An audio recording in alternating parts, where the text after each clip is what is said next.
Le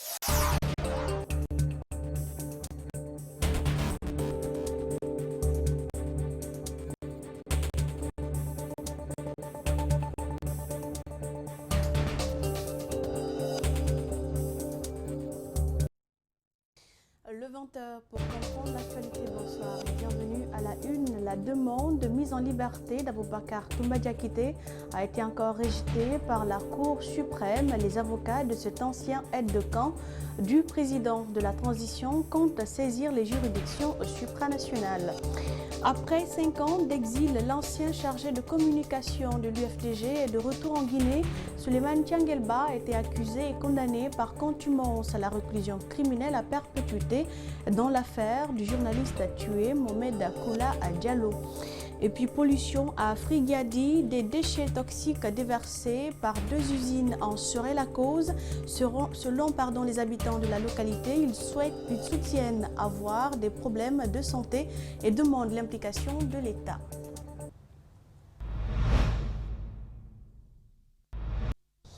La Cour suprême rejette à nouveau la demande de mise en liberté d'Aboubacar Toumba Diakité, ancien aide de camp du président de la transition, capitaine Moussa Dadis Camara. Le juge n'ayant pas motivé sa décision, l'avocat du détenu se dit meurtri par cette attitude et dénonce la dépendance des magistrats. Maître Paul Yomba Kourouma et ses pairs envisagent de saisir les juridictions supranationales pour faire établir leurs clients dans ses droits. Reportage Djenab Bangora et Ibrahima Sori Sengsouma. Toumba Diakité a été inculpé puis placé en détention en 2016. 5 ans après, il n'a toujours bénéficié d'aucun renouvellement de mandat de dépôt. Un comportement de la Direction nationale de l'administration pénitentiaire considéré par ses avocats comme une violation des droits de leurs clients. N'ayant pas obtenu sa libération en première et en seconde instance, ils ont décidé de se tourner vers la Cour suprême, en vain.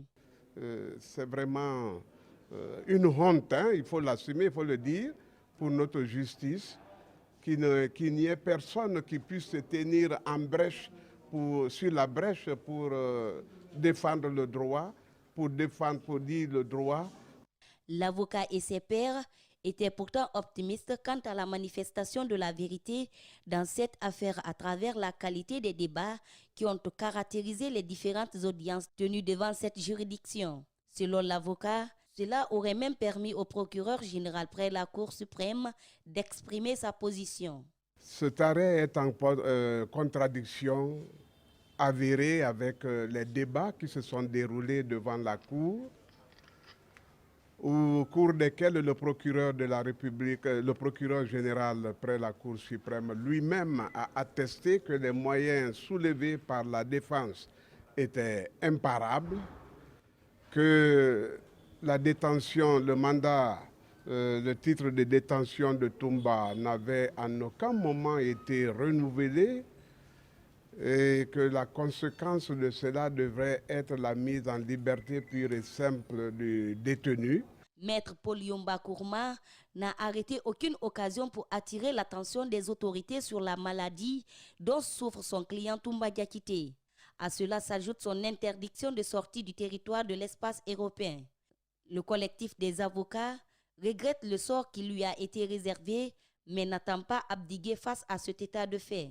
Toumba, sincèrement, considéré, comme nous l'avons toujours dit, comme le sacrifice, l'agneau qui va expier la forfaiture de ses pairs, mais nous ne comptons pas nous arrêter là.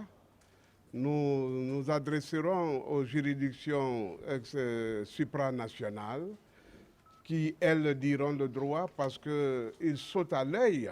Commandant Toumba Diakité s'était évanoui dans la nature après avoir attenté à la vie du capitaine Moussa Dadis Camara, dont il était alors l'aide de camp. Il s'est enfui et la cavale a pris fin le 16 décembre 2016 à Dakar. Je vous l'annonçais tantôt, l'ancien patron de la communication du parti UFDG est rentré au bercail depuis le 7 juin dernier. Après 5 bonnes années d'exil en France, accusé et condamné par contumace à la réclusion criminelle à perpétuité dans l'affaire du journaliste Mohamed Koula Diallo, tué devant le siège de l'UFDG, qu'est-ce qui a prévalu à son retour? Qu'est-ce qu'il pense de l'exil? Et qu'en est-il de son militantisme au sein du parti UFDG? Autant de questions qui méritent réponse. Le compte-rendu de Mariam Fodé Camara et de Abou Korea Kourma. Après 5 ans d'exil en France, Souleymane Kangel retourne en Guinée. L'ancien patron de la communication de l'Union des forces démocratiques de Guinée était accusé et condamné par contumace dans l'assassinat du journaliste Mohamed Koula Diallo, tué devant le quartier général de l'UFDG. Kangel explique les dessous de son retour. En fait, ce sont des discussions que j'ai eues avec des amis du côté du pouvoir qui ont facilité mon retour parce que d'après les informations que j'ai reçues, le président de la République n'était pas au courant de tous les détails concernant mon exil. Et lorsqu'il a compris un peu, qu'on lui a expliqué tous les tenants et les aboutissants, il a estimé que c'était bien pour moi de rentrer parce qu'il a connu l'exil et en particulier lorsque on lui a dit que mon père était décédé. Apparemment, c'est quelque chose qui l'a particulièrement touché. Donc c'est comme ça que je suis rentré. De son exil, Kangel a beaucoup appris. Le plus important à ses yeux, il le dit, c'est son retour au pays qu'il dit véritablement n'avoir jamais quitté. Mais l'exil, évidemment, c'est quelque chose de difficile. Mais on apprend toujours de tout. Et la chance que j'ai eue, que d'autres n'ont peut-être pas eu, c'est le fait de partir en sécurité et surtout aujourd'hui de revenir en toute sérénité. Et ça c'est quelque chose d'extraordinaire. Sur le cas Koula dont il a été accusé pour complicité d'assassinat, Kangel trouve injuste qu'on n'ait toujours pas retrouvé l'auteur de la mort du jeune journaliste. C'est douloureux parce que finalement, c'est la famille a perdu un être cher. Je trouve ça injuste aujourd'hui qu'on ne sache pas celui qui a commis cet acte-là et qu'il ne paye pas pour ce qu'il a fait. Pour ce qui est de son militantisme, il réitère toujours son appartenance au parti UFDG. Le FNDC version Bachir Diallo a rencontré ce mardi le nouveau secrétaire permanent du cadre permanent du dialogue politique et social. L'objectif est de mettre les points sur les i afin de sortir plutôt le pays de l'impasse. Parmi les sujets débattus figurait la situation des détenus politiques, mais plus particulièrement la grâce présidentielle pour certains prisonniers dont les peines sont lourdes. Elhadji Fodé Bangoura a promis de tout mettre en œuvre pour l'aboutissement de ce dialogue. Justin Leno et Djibril Kabak Kamara. Il s'agit de la toute première rencontre entre le nouveau secrétaire permanent du dialogue politique Elhadji Fodé Bangoura et les membres du FNDC version Bachir. Au menu des discussions au cours de ces tête-à-tête, la concrétisation du dialogue politique entre les acteurs sociopolitiques du pays. Il y a eu un entretien très pertinent et très constructif avec M. Fodé Bangoura. D'abord, il faut préciser un certain nombre de points qui sont très pertinents. Au fait, nous parlons de dialogue, mais personne ne peut parler du résultat du dialogue sans venir autour de la table. À cet effet, le FNDC version Bachir recommande d'abord qu'une grâce présidentielle soit accordée aux détenus politiques, surtout ceux dont les peines sont très lourdes à supporter, comme c'est le cas de Oumar Sila alias Fonike Mengue, condamné à 3 ans de prison ferme, mais aussi de Mamadi Onivogui. Pour un apaisement de climat de paix. Aujourd'hui, ils ne sont pas là, ils sont en prison, mais nous avons besoin d'eux, même dans ce dialogue-là. En réalité, le présent dialogue politique en cours n'épargne personne, sauf que l'UFDG de Cellou Dalein a déclaré qu'elle ne peut pas dialoguer le couteau à la gorge. Certains pensent que si ce n'est pas eux qu'il n'y aura pas de dialogue. Non, ce ne sont pas les seuls Guinéens.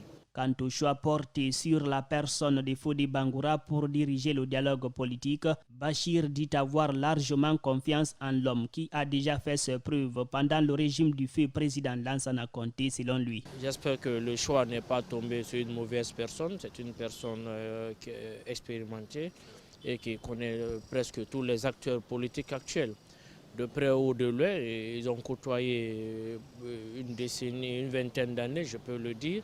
Après sa nomination, les yeux sont désormais rivés sur le nouveau secrétaire permanent du cadre de dialogue politique pour une sortie de crise. El Hadj Fodé Bangoura, dont le parcours n'est plus à démontrer, promet de poser des actes positifs.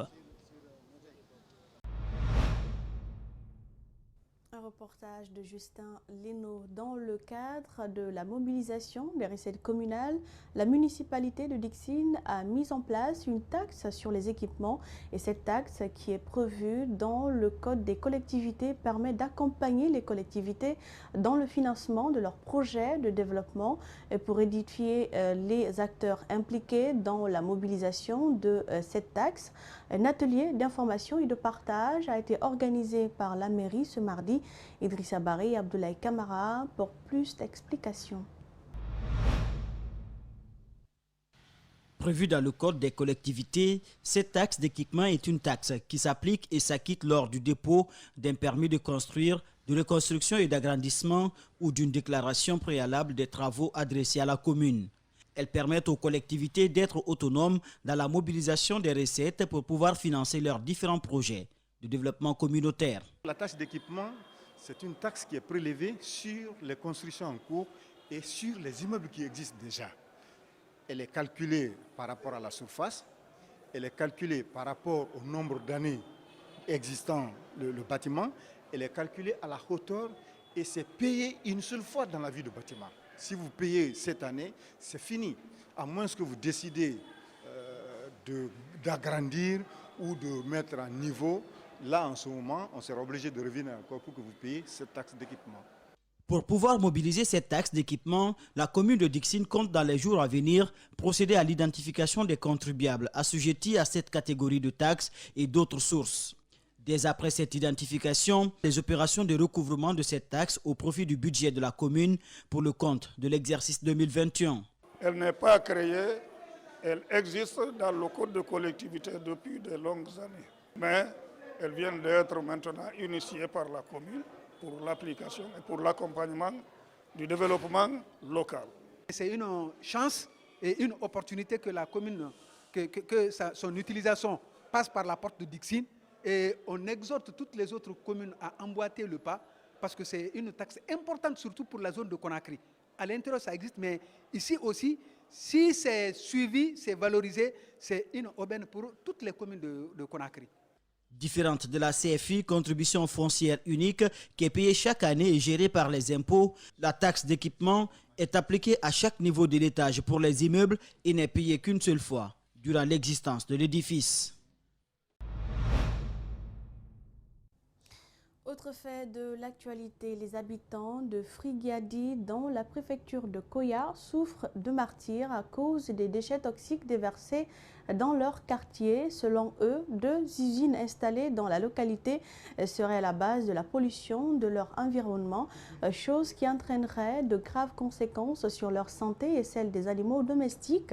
Ces citoyens demandent à l'État de réagir au plus vite afin d'éviter le pire. André Moussi Milimono et Ibrahima Sori Kamara pour le reportage. Frigiadi.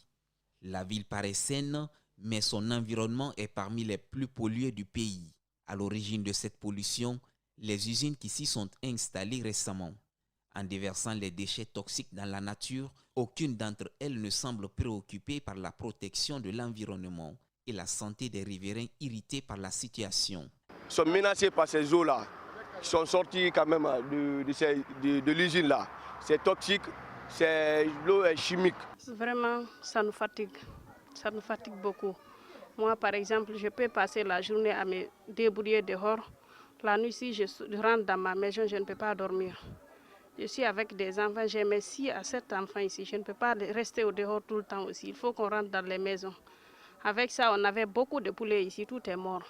Pour mettre fin à cette pollution, les populations riveraines ont dû mener assez de démarches auprès des autorités de Koya sans succès. Cette vieille femme élevait des animaux domestiques pour subvenir aux besoins de sa famille. Aujourd'hui, il ne lui en reste que très peu de têtes. L'eau empoisonnée qui découle de ces déchets a décimé une bonne trentaine de ces bêtes.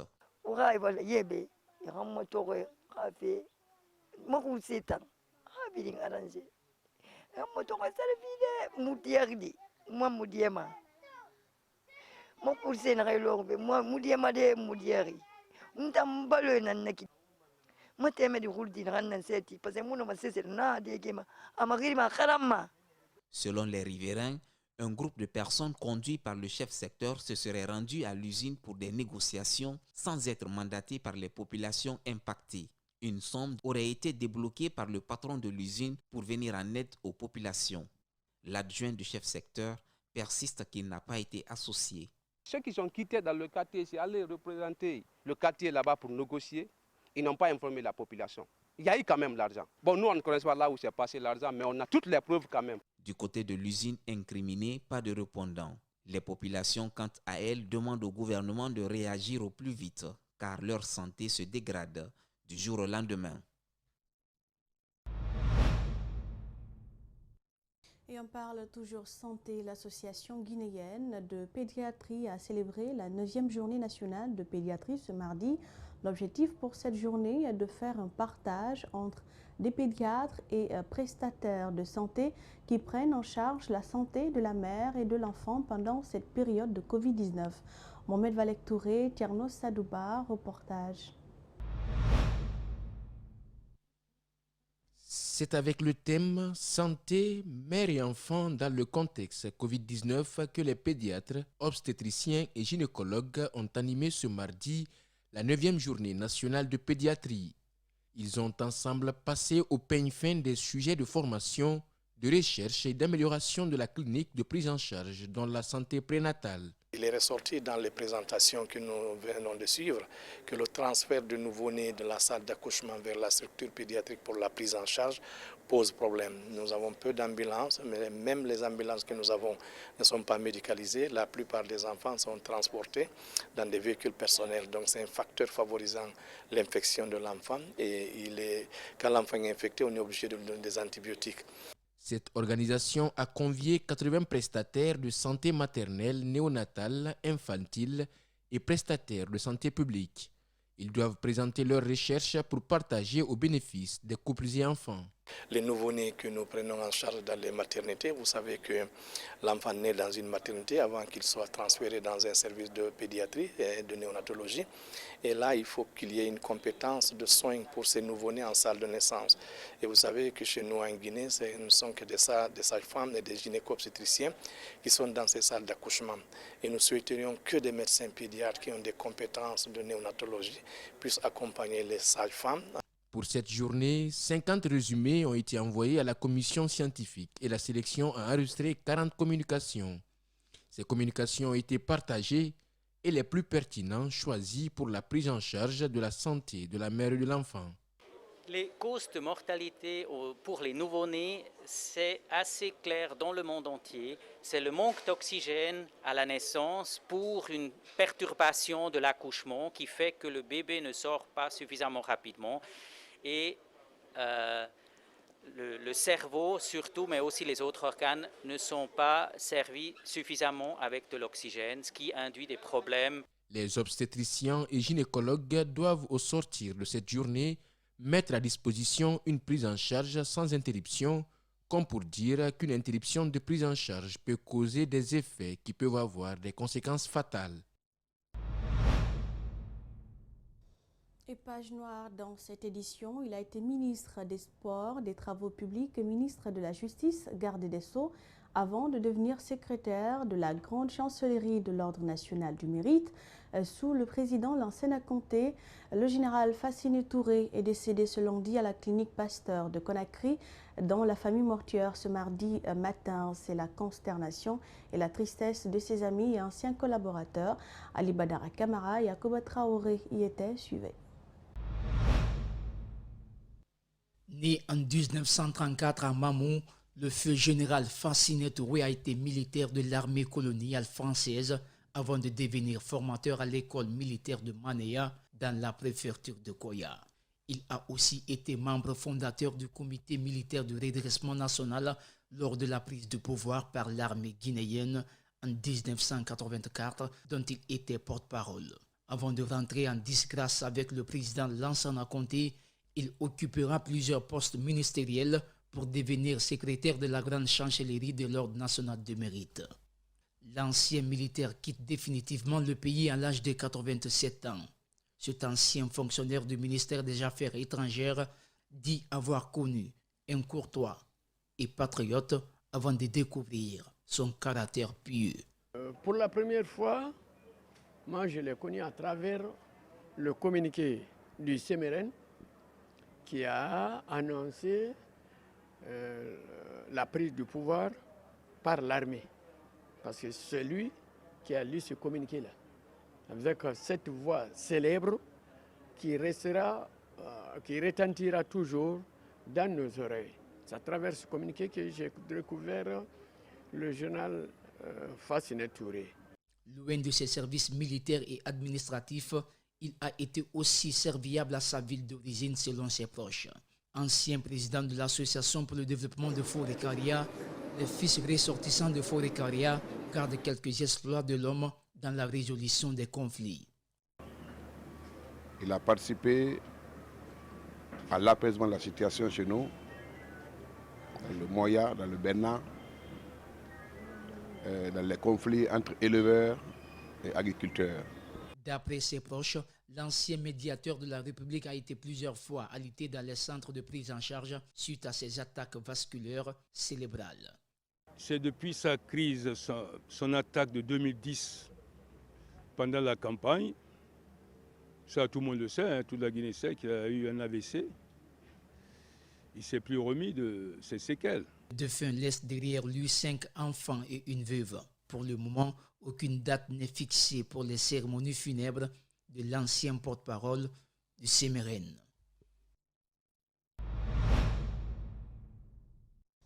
Paix à son âme, ce journal s'achève. Il a été réalisé par l'ensemble de la rédaction d'Espace TV. Merci pour l'attention et bonne suite de programme sur nos antennes. Bonne soirée.